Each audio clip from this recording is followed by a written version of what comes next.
por ser idealista, por isso se fechou em aço.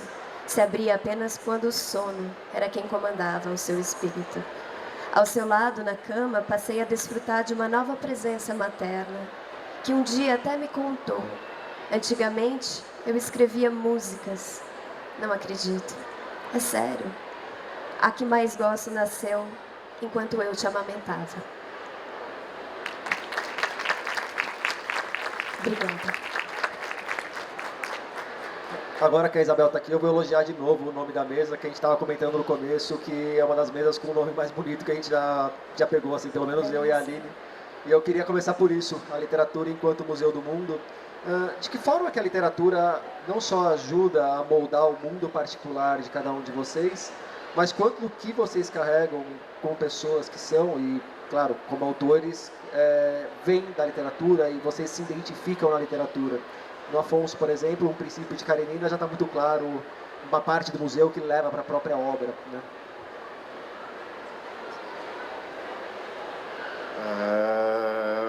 Pois nem sequer sei como responder.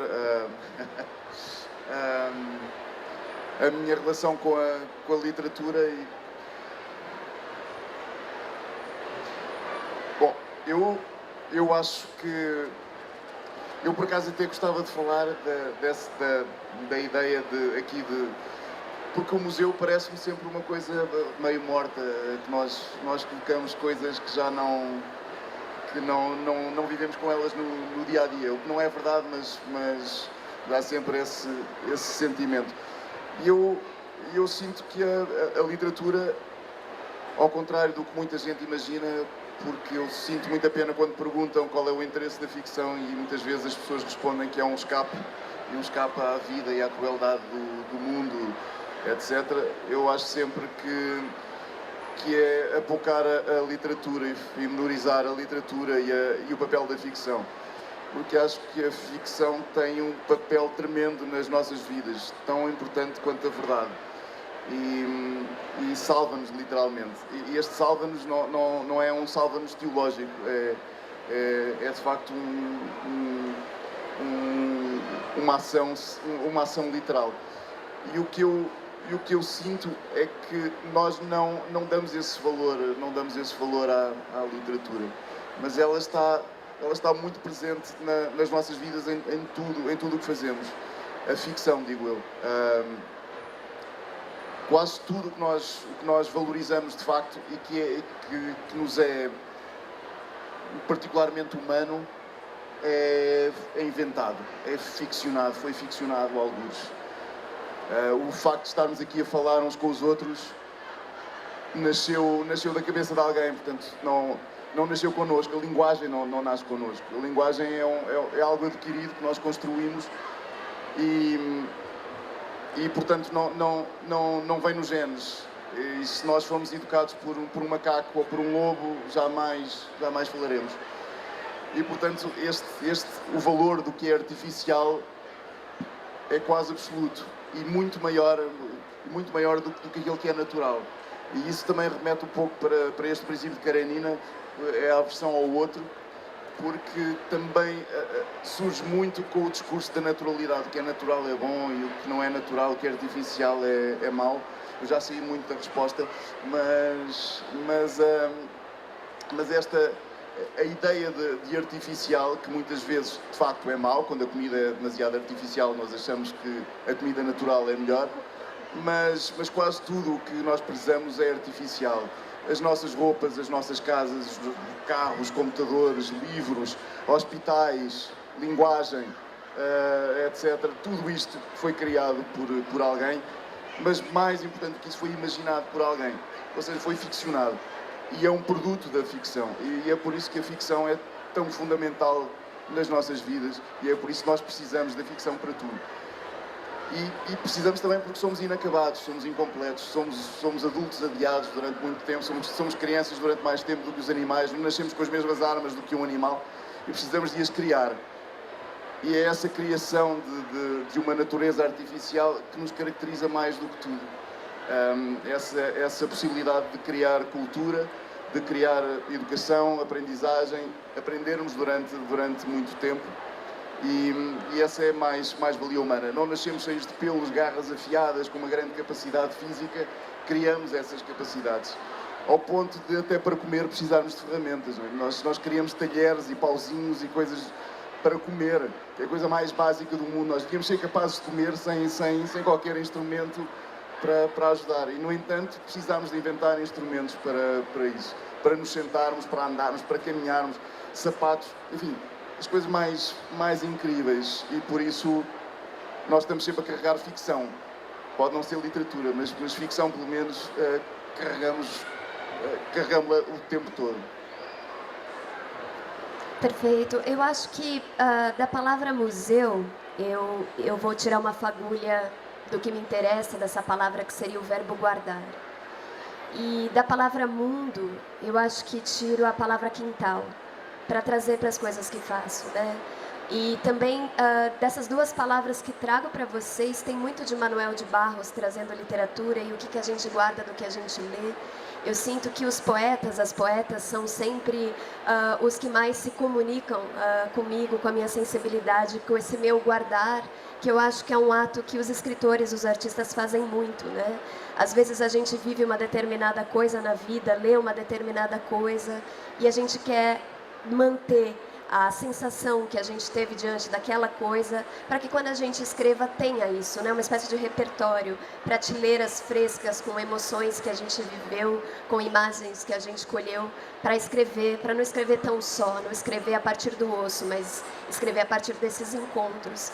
Então, eu sinto que a minha literatura, a minha vida é muito atravessada pela leitura, e é uma leitura também que retoma, que volta muito ao que ama, como Manuel, como Drummond, como Clarice, Hilda, Carolina, Conceição. A gente nunca termina de ler o que a gente começou a ler, e eu acho que há nesse museu de coisas amadas e amáveis uma espécie de passeio que se insiste nos percursos, né? Pelo menos no meu caso, assim, de amores e literatura e imagens. Fico muito insistente voltando a esses lugares, a essas mesmas prateleiras, guardando coisas e às vezes retirando coisas dali para poder escrever as coisas que quero escrever. E acho que também essa relação com a memória e com as coisas tem muito a ver com o teatro também, que é uma arte que eu fiz antes de ser escritora, estudei teatro.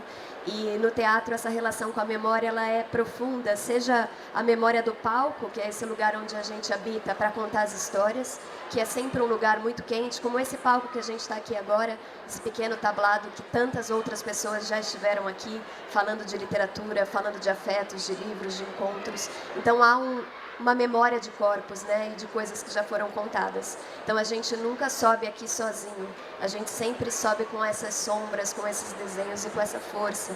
Então na contação de história, no teatro também é assim, esse palco, ele é sempre acolhedor e quente, e há a memória que a gente tem que ter corporal, né, uma espécie de guardar de gestos que o ator precisa ter quando ele vai fazer um personagem que às vezes é muito distante dele ou às vezes é muito próximo, ou às vezes se assemelha a algum tempo que esse ator viveu, a infância, por exemplo, que eu sinto que é um lugar inesgotável de voltar, né? Esse museu onde a gente sempre retoma, porque tenho a impressão também que na infância as coisas tinham um peso e uma intensidade únicas, e depois quando a gente cresce, a gente desaprende muita coisa, a gente se acostuma, né, com o existir, e isso vai deixando tudo um pouco cansado. Então, na infância não existe esse cansaço, existe um abrir-se para o mundo, existe alguma coisa inesgotável de corpo que deseja, né, os encontros.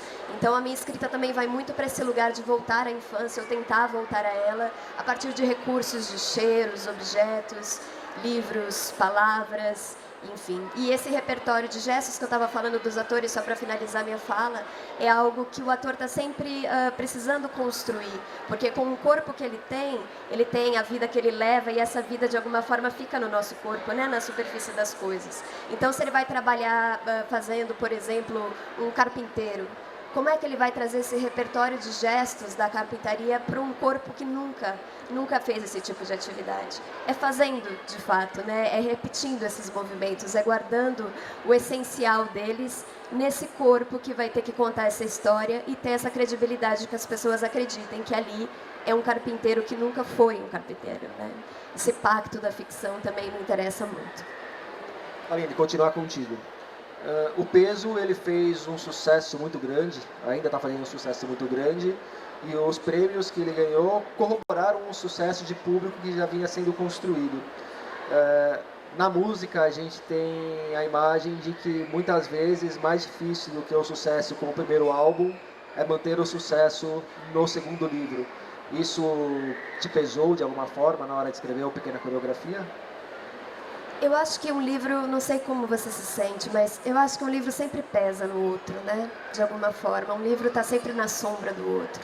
E no meu caso, eu me sinto uma escritora muito cíclica. Eu volto sempre ao que eu escrevo, eu volto às imagens que criei e conto de uma outra forma, ou enfim, me aproximo de um outro ângulo, ou às vezes do mesmo, mais velha que estou, diante do mesmo tema, insistentemente percorrendo aqueles corredores. Então eu acho que um livro meu está sempre dentro do outro. O meu terceiro que estou escrevendo agora é muito fruto do que a Pequena desenhou para mim como processo e do que o Pássaro iniciou como gesto publicado, mas os dois livros, na verdade, eles começam na minha carreira muito depois que eu comecei a escrever, né? Eu comecei a escrever 10 anos antes da publicação. E eu acho que esse momento de escrita, sem pensar em público, sem pensar em como o texto vai chegar para o outro, é fundamental no nosso processo de escrita. Não sei quantos de vocês aqui escrevem, estou vendo a Michelle, que é minha amiga, escritora maravilhosa. Beijo, meu amor, André, também. E sei que muitos aqui escrevem, né? Então, a nossa relação com a escrita, quando ela é muito íntima, como é que depois ela se transforma em algo público, né? Como é que a gente trabalha essa relação da intimidade versus a intimidade na mão dos outros, né? Porque quando o nosso livro está com o público, tem essa vulnerabilidade também, né? Alguma coisa que estava com a gente, de repente, se torna do outro. E a gente tem que abandonar esse eu e deixar que o livro siga. Então, pesou, os dois pesam no processo que escrevo agora, mas não é um peso que de alguma forma tem a ver com o sucesso, que é uma palavra que você traz, né? Que talvez seja uma palavra muito externa. É um peso da própria construção da minha obsessão na escrita, dos meus temas, das coisas que persigo, né? A partir da palavra, e acho que sempre um livro vai acabar pesando no outro. Afonso, depois de uns 512 livros publicados, um vai pesando no outro também? Um livro está dentro do outro como uma matriótica infinita? Eles têm alguma relação, obviamente. Há um percurso que é feito. Ainda que eu consiga ter esta possibilidade de me diversificar. Porque de vez em quando faço um livro ilustrado e depois tenho um projeto que é uma enciclopédia falsa, e então dedico-me a esses volumes da enciclopédia, depois a não ficção, depois a textos para teatro, as novelas para um público mais ou menos ambíguo, enfim, e permite-me também variar um pouco. Eu vivo 24 horas comigo e não é fácil. E portanto é bom tentar abordagens diferentes, abordagens novas, ainda que, claro, haja um percurso e portanto há sempre um passado que implica com o nosso presente e com o futuro, obviamente. Já agora só porque essas memórias corporais, há uma expressão lindíssima de um filósofo que cunhou uma passagem do Rilke como memórias rilkeanas, que são as memórias que nos ficam no corpo, mas não necessariamente só aquelas que têm que ver com dinâmica ou movimento, memórias motoras, mas também memórias que nós temos mentais, simplesmente mentais, que acabam por se acumular no corpo de alguma maneira e deixam de existir só na mente. E, portanto, assim, Vou procurar depois. é dos cadernos de Malte Lori Brigo. Legal, obrigada. Afonso, no Princípios de Karenina nós temos, ele não é o protagonista do livro, mas ele exerce uma sombra durante todo o livro, que é o pai do personagem, que é um cara que, como você bem definiu, ele acha que o tapete do lado de fora da casa dele já é o estrangeiro e já é algo para ser repudiado, repugnado. E numa leitura política da obra não é difícil de encontrar nisso uma referência à xenofobia crescente no mundo, às fronteiras cruzadas para as ondas migratórias atuais. Como que nasceu esse personagem? Ele nasce de um reflexo disso mesmo ou ele só calha bem para o momento? nasce disso, nasce desta aversão que muita gente tem ao outro, sem se aperceber que as identidades são formadas precisamente pelo contacto com o outro, e que sem o outro não existiria identidade. É a tal história de, se nós fôssemos demasiado puristas em relação à língua, estaríamos a falar latim, e portanto não existiria o português. Quando as pessoas defendem com a sua vida a língua portuguesa, estão a defender algo que foi combinado, foi um processo combinatório ao longo de anos, e antes do latim com outras línguas e por aí fora, e portanto não há naturezas e identidades puras, muito pelo contrário. E a mim choca-me que se defenda este purismo e, por outro lado, a falta de porosidade, a falta de abertura ao outro.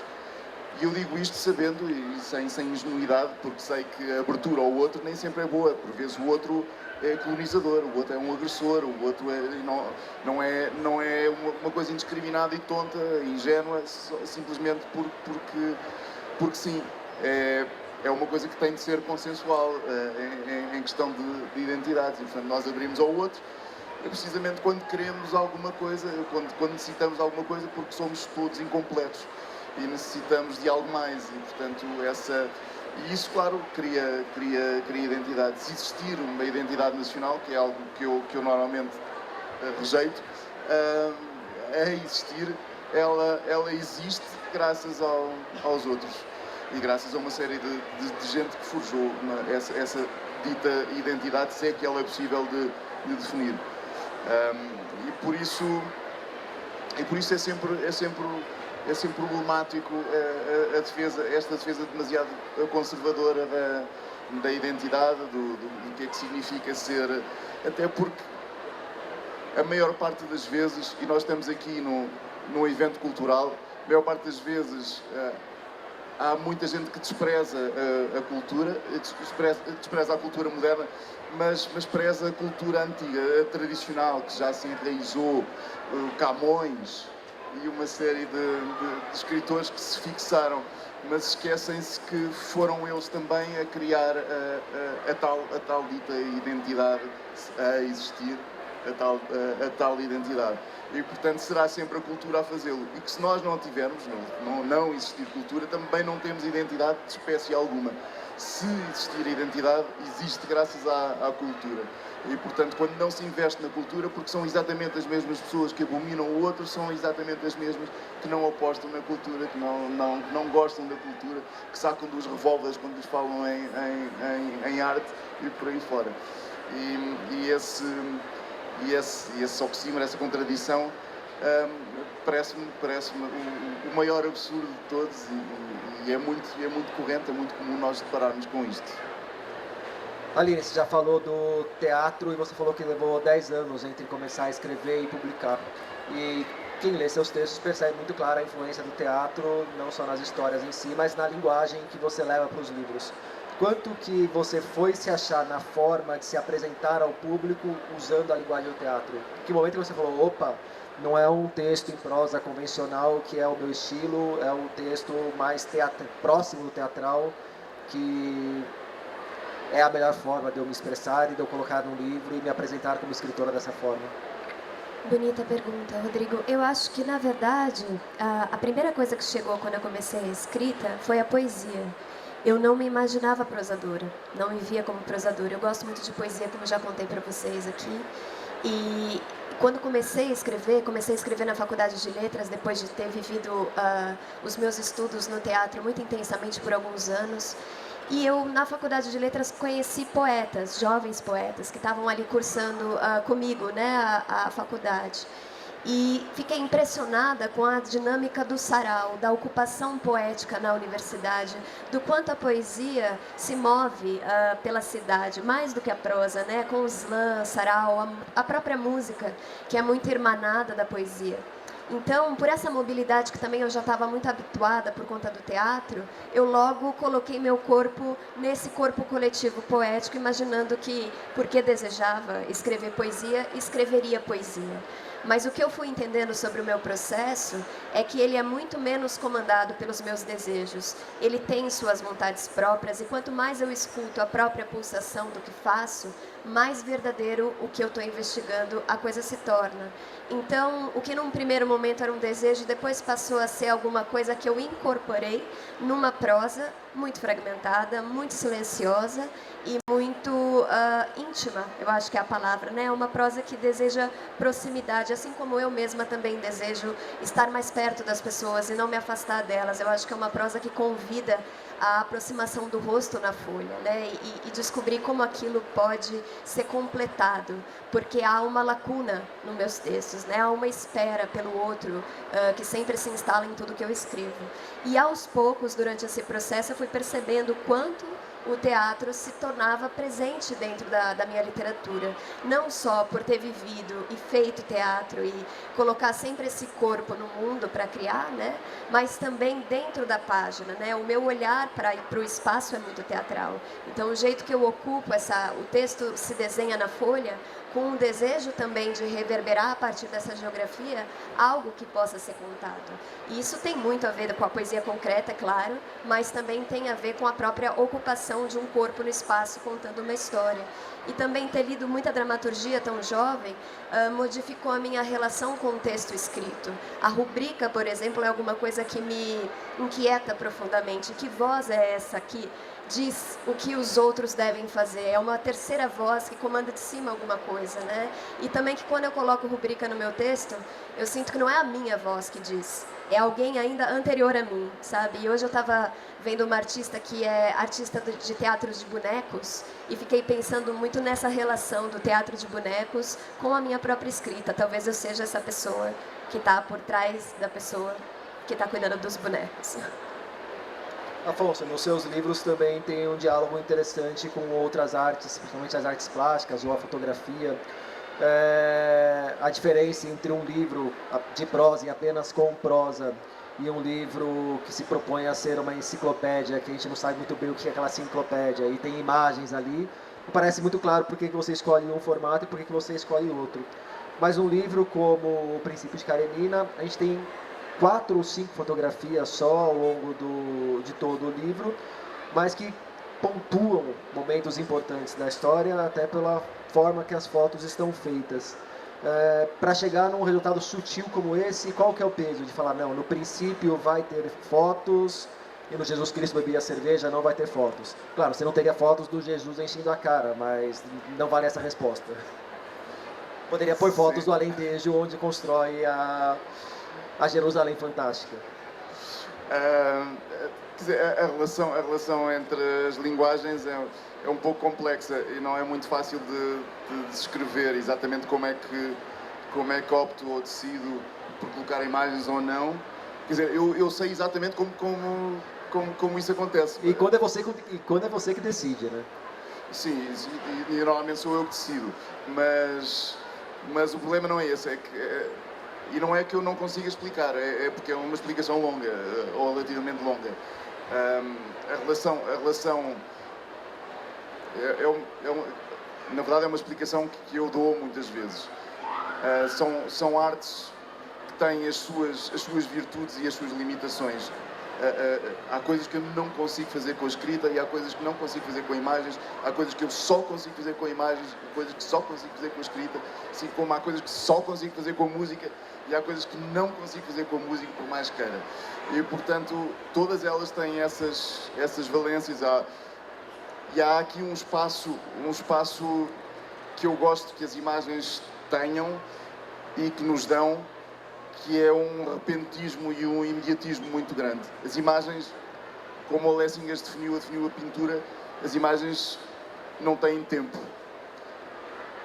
Com isto ele quer dizer o seguinte, quer dizer que quando nós olhamos para uma imagem, todos os elementos daquela imagem nos surgem ao mesmo tempo. E, portanto, não é um atrás do outro, atrás do outro, atrás do outro, atrás do outro, como acontece com a poesia. Eu, quando digo um poema, eu leio uma palavra, outra palavra, outra palavra, aquela palavra remete-se ao silêncio para que outra surja e aquela desaparece e surge outra e por aí fora. E, portanto, é uma arte temporal, ela exige tempo para existir, ao passo que as imagens não precisam de tempo, elas acontecem ao mesmo tempo. E por isso mesmo tem essa capacidade única que é, eu quando olho para vocês eu não preciso de uma longa descrição, eu vejo-vos todos ao mesmo tempo, com todos os pormenores que seriam muito difíceis de descrever. Essa é uma capacidade incrível das imagens.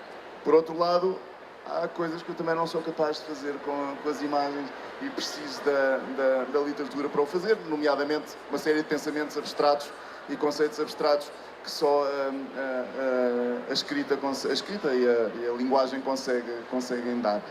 E, portanto, tem um pouco a ver com esse jogo, essa capacidade de tornar eficiente determinada ideia e tentar perceber qual é a melhor linguagem para a tornar ato. Pessoal, temos perguntas? Pessoal, temos perguntas? Você lembra aqui de manhã que eu falei que era na terceira vez, né? Pessoal, temos perguntas? Só porque você falou, Rodrigo. Boa tarde, eu sou o Wellington. A minha pergunta para vocês é a seguinte. Tendo em vista que a gente vive um mundo muito instagramável, onde as coisas passam muito rápido, onde o feed da linha das redes sociais passa muito rápido e as pessoas nos museus passam com as câmeras dos celulares muito rápido, às vezes sem olhar para a obra, só olhando para o visor da câmera que vê a obra. Como vocês se relacionam com a produção de um texto literário que exige um movimento contrário a essa máquina, que exige um tempo de decantação, que exige parar, sentar e ler, e também para vocês ler e escrever. Como é essa relação para vocês? E eu só vou acrescentar ainda um elemento dos museus, que as pessoas passam só com o celular, sem olhar para a obra e procurando só as obras que elas já conhecem, né? Que bonita a sua pergunta, né? Que coisa incrível de pensar. Como é que a gente faz para viver pelas frestas? Como é que a gente encontra um outro tempo dentro do tempo? Eu acho que, como dizem na própria internet, é a pergunta de milhões, né? Eu sinto que porque a arte sempre foi alguma coisa que me habitou com muita força, e por mais que seja, eu sou uma mulher do meu tempo, eu gosto de usar as redes sociais e entendo a potência que elas também podem ter para que a gente divulgue o nosso trabalho, encontre pessoas, faça conexões. Como tudo, há um lado muito nocivo que a gente precisa aprender a se afastar, né? E então eu penso sempre em proteger as minhas horas de criação com uma fúria quase muito grande, porque é muito fácil a gente estar ali escrevendo alguma coisa, pelo menos para mim, e rapidamente o telefone brilhou, a gente vai para o WhatsApp e ali fica por 40 minutos que parecem que foram sugados da nossa vida. Se passa muito rápido, né? Ao mesmo tempo que um tempo de criação é de uma outra ordem, né? 40 minutos criando um capítulo pode dar uma vírgula sincera ali dentro da página ou pode ser 5 folhas que jorram, enfim. Então, eu acho que o mais importante é realmente proteger esse nosso aparelho que a gente tem, que tudo está dentro dele, a própria música está dentro dele. Eu trabalho com música, então eu coloco no Spotify a música que eu estou usando para escrever o trabalho que eu estou fazendo, coloco o celular longe, eu ponho a música no repeat, então eu fico o dia inteiro ouvindo a mesma música, e coloco o celular longe e me comprometo com aquele texto, mas eu acho que é sempre um comprometer-se, sabe, com o estar presente, talvez isso seja o mais importante. E isso que você traz dos museus também acontece em tudo, nos shows. Quantas vezes a gente está num show que a gente queria tanto estar, pagou tão caro, é lindo aquilo, mas o celular já vai sozinho, a gente precisa aguardar, sendo que aqueles vídeos depois a gente nunca vai ver, ou vê muito pouco, né? Mas eu acho que há esse gesto contemporâneo, quase que coletivo, um ou outro consegue resistir, né, a essa força, mas que não precisa ser abandonado, mas que eu acho que a gente pode tentar ficar presente o máximo de tempo que a gente conseguir, sabe? E é sempre uma resistência, de alguma forma, né? Estar presente. É um pacto. Sim, eu acho que atividades vagarosas são exceções na nossa vida, mas acho que sempre foram. Eu acho que os tempos mais rápidos, como nós achamos que vivemos, não são culpados disso. A leitura sempre foi uma atividade de nicho. Eu há uns tempos critiquei um pouco o livro do Byung-Chul Han, A Sociedade do Cansaço, e critiquei com números, porque acho que é importante, porque ele critica, de certa maneira, o modo como nós lidamos com o ócio e lidamos com o tempo livre. E que pode ser haver um museu, a passar por esse museu com um telemóvel. Ainda assim, vamos a museus e passamos por museus. E há uns anos não. Quer dizer, quanto mais recuarmos, menos o fazíamos e em menor quantidade. Portanto, o acesso aos museus era muito mais limitado do que é hoje. Mas mais do que tudo, eu acho que nós hoje temos ócio, que é uma coisa também, é uma coisa moderna. O ócio, o tempo livre e ter determinadas coisas, conquistámo-lo. E é também um espaço de liberdade, essa conquista. Não só a própria conquista, mas também o que fazemos com esse ócio. E se por acaso o fazemos a olhar para o telemóvel, eu não tenho nada contra. Acho que os tempos de contemplação são ótimos e fazem muita falta, mas acho que continua a ser um nicho. Há pessoas que gostam desse tempo e há pessoas que não gostam desse tempo. E é também por isso que não há muitos leitores, há poucos leitores. Somos um animal gregário, social, que gosta de estar com os outros, e por isso preferimos ir a um concerto, por exemplo, e aqui dentro das artes elas também variam muito. Num concerto estamos todos a dançar ao mesmo ritmo, gritamos todos, a mesma música, estamos em sociedade, é algo que nos une, que é gregário, mas a leitura não, a leitura afasta-nos. A leitura silenciosa, e ainda bem que é silenciosa, porque quando não era, precisávamos de alguém para nos ler. E era nessa altura que não era silenciosa. Agora é silenciosa e nós afastamos. E isso é um nicho, é verdade. É para algumas pessoas gostam dessas atividades, algumas pessoas precisam dessas atividades. E eu acho que a leitura é a nossa atividade espiritual, laica, secular, aquilo que ainda fazemos em silêncio e que de repente paramos a voragem do mundo para nos enfiar dentro de um livro e nos afastarmos de tudo o resto. E é por isso mesmo também uma atividade, como eu chamo, ciumenta, porque ela não permite outras coisas, ela não gosta que nós façamos outras coisas. Nós quando estamos a ler, não estamos a dançar, nem a cozinhar, mas quando estamos a cozinhar podemos estar a dançar e podemos estar a ouvir música, podemos estar a olhar para um quadro e podemos estar a fazer o que quisermos. Mas a leitura não, a leitura ela exige tudo de nós e por isso mesmo é muito ciumenta, e porque exige muito de nós e porque é uma atividade exigente, é uma atividade de poucos.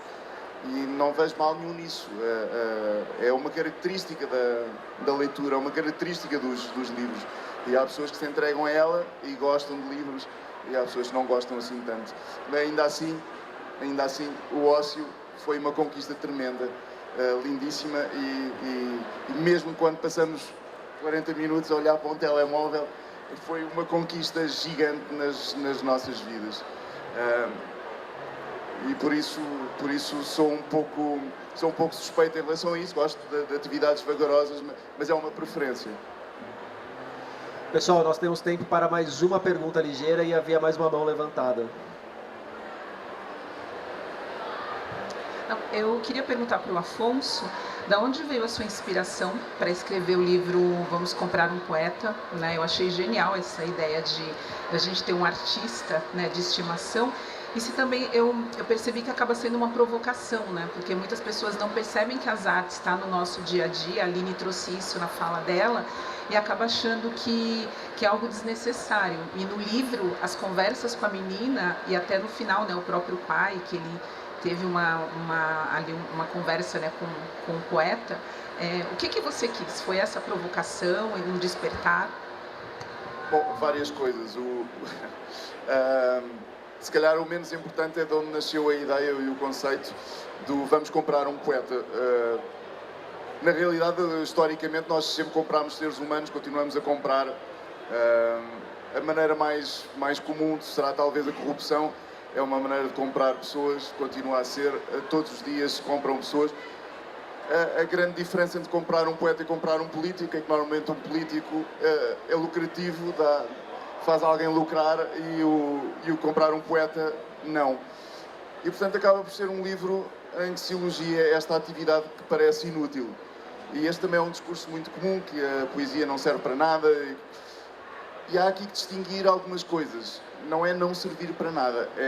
Ela tem um fim em si mesma, mas serve para muitas coisas. E mais, na realidade a cultura gera muito mais emprego e gera mais dinheiro do que, e eu falo disso no final, pelo menos em Portugal é assim, mais do que o calçado, mais do que o têxtil, mais do que a restauração, mais do que a hotelaria.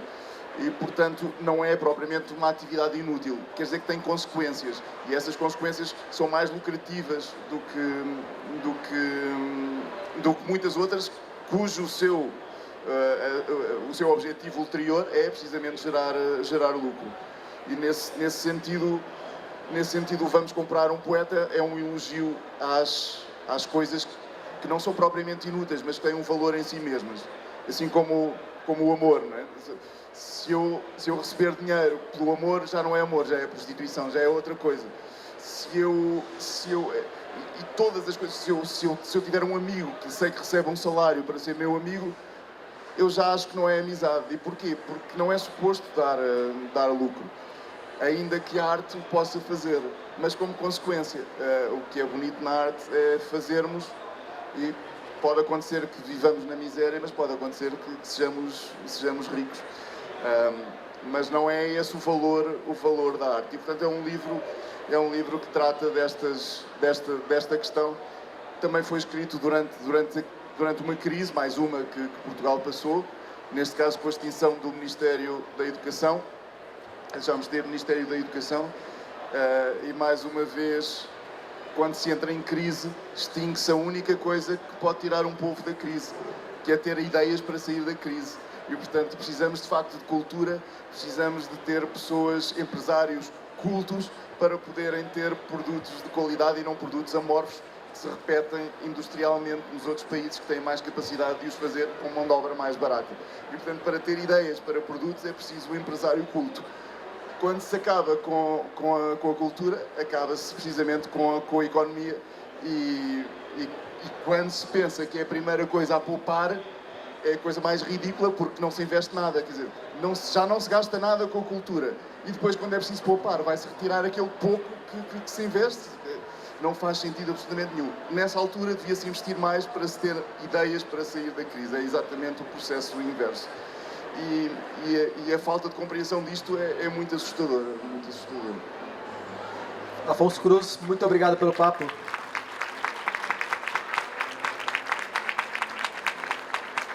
Afonso Cruz, Aline Bey, muito obrigado pelo papo. Eu que agradeço, foi um prazer estar com vocês. Muito Obrigada. obrigado. Obrigado pela presença de vocês, pessoal. Tenham todos uma boa noite já, para não errar de novo, boa tarde, boa noite. E a programação por aqui segue, e curtam também a Bienal. Valeu!